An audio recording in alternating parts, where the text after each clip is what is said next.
Well, good morning, folks. Lester here, and welcome to another day here at the ranch. The ranch, it's a ranch, okay? It's a ranch. And listen, I don't know if you're like me, but days like this, and then another day like this, and then a third day like this, and now you have a whole week of just cold and wet and gloomy. And next thing you know, I just feel myself going into sort of a slump. They call that weather depression. And so we can sometimes find ourselves getting into a weather depression. You know, we don't have much sun. There's no vitamin D. And listen to me, there is a cure for that. And at least for me and the animals. And I'm going to do that through feed. So today I got some tomatoes, some grapes. We're going to put out some delicious green hay. And we're also going to go up into the high hill to feed. I don't want to feed in water troughs. I don't want to feed in our feed troughs today because in rainy days like this, the feed gets very slow. I'm just going to start this whole thing over. You know what? Just come with me and just watch me. Just watch and learn. Watch and learn. The one thing about the Argo that I don't like, well, this model of Argo that I don't like, is the fan always comes on. It's air cooled, but if you're not moving, you're not getting air cooling, okay? And so when you turn the key on, immediately the fan comes on and it stays on the whole time. And that's something different with other models of the Argo. And I guess this is better for it, but I do think it's kind of annoying and very loud. All right, y'all, hold on.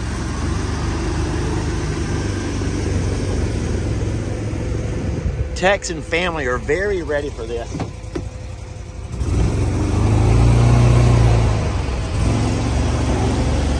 I'm coming, guys. I'm coming.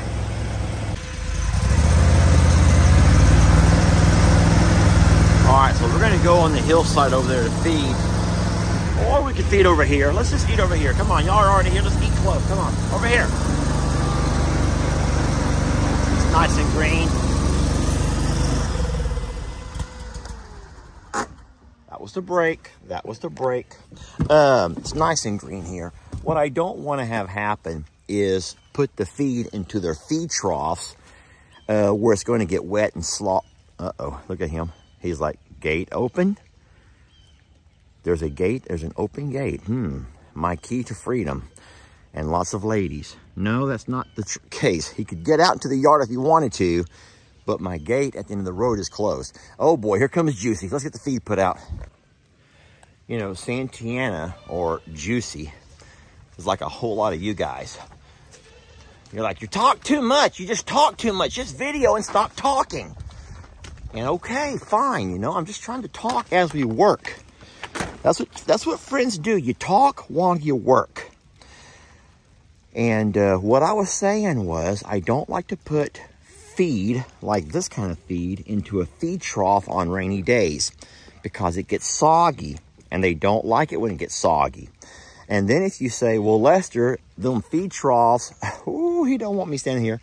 You're like, Lester, them feed troughs should have little holes in the bottom of them so the feed can, water can drain. Yes, they do. But the problem is when it hits the feed will sometimes swell up. And when the feed begins to swell up, it clogs the holes.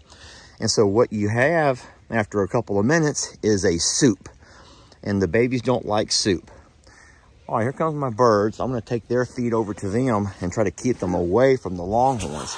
Birds are down the hill a little bit. We're going to take their bucket of feed over to them and hopefully keep them and the cow separated. Come on, babies. Come on. Over here, you guys. Over here. We're going to feed you on the grass over here. Come on, babies. Looky there. Look at that poor excuse for a spillway. That's the most ridiculous thing ever. We're going to walk over there in just a second. Come on, Tina. Try to make your way through there, baby. This is ridiculous over here. Friends, you don't need to worry about us. What sucks over here is that the pond guys have really screwed themselves this time. Can you make it, baby? There you go. the pond guys have really screwed themselves. They did a half-assed job. You listen, I've always told y'all this. I will build up a company if they deserve being built up. And at the same time, I'm going to be honest and truthful and let you know when I feel like someone has not lived up to their name. I don't like putting people on blast.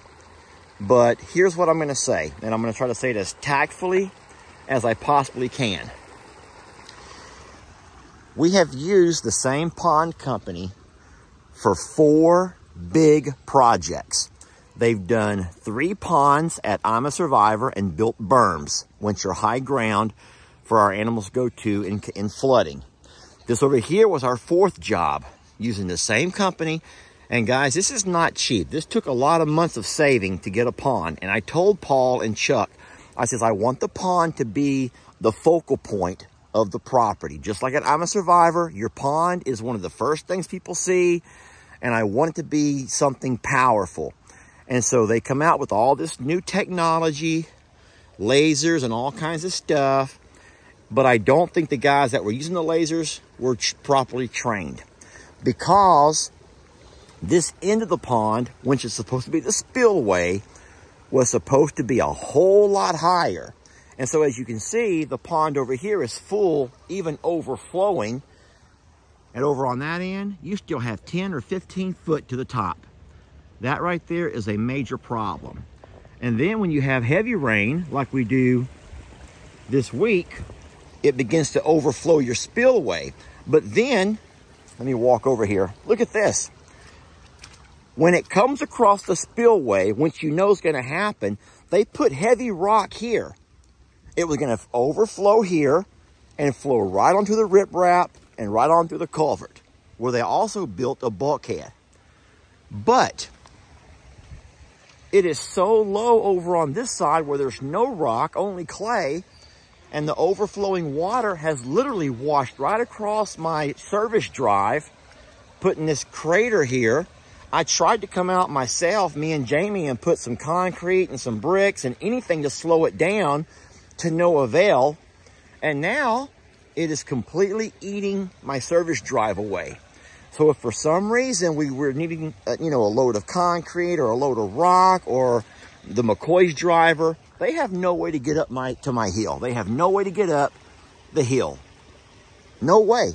Because they can't come up the driveway because the entrance is too short, which we don't want that anyway. We want them off our driveway, and they can't come to the service drive because the spillway's falling apart.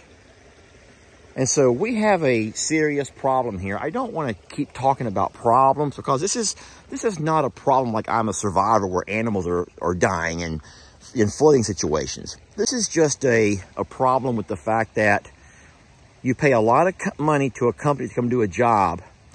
And then I would say about a month or 2 ago, Paul came out to reassess after I'd called him about the same issue. He walked around again with that laser, told me what we had to do, yet 2 months later, it's never been done, and here we are now. So whenever they do come back, not only will they have to fix the original issue, but now fix all of this. And to me, that's just a sad shame, a sad shame. And so we will continue to use Paul and Chuck for this job, but I'll guarantee you one thing, I will think long and hard. I doubt we'll ever need another pond, but if we ever do, I will think long and hard and get some kind of a different guarantee before we just up and, well, you see for yourself how discouraged I am by all of that. I gotta take Dixie's blanket off of her. You can't leave a blanket on a horse during rain. Now it's gonna be wet. We do have extra blankets for tonight. We gotta let her dry out.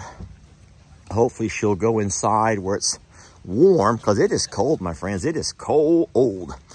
I'm gonna throw out some green hay and we're gonna get out of here.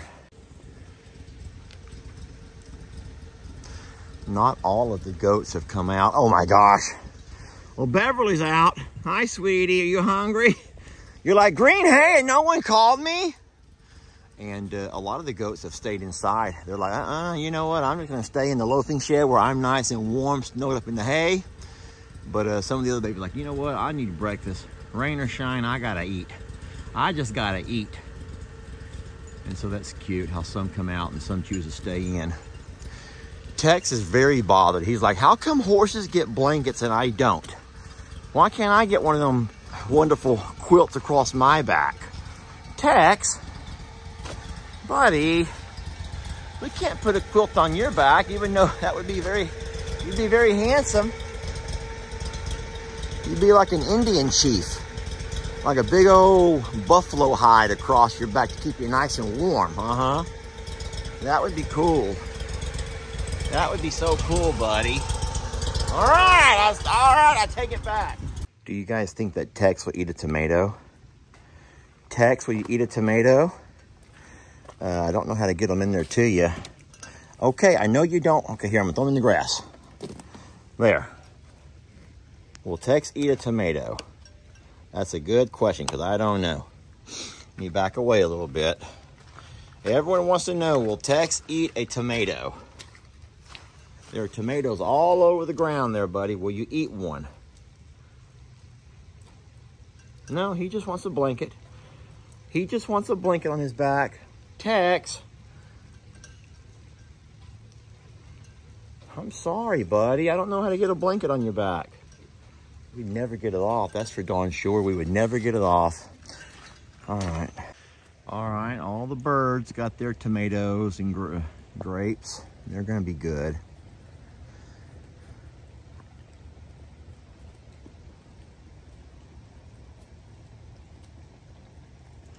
All right. You guys stay warm, okay? Y'all stay warm.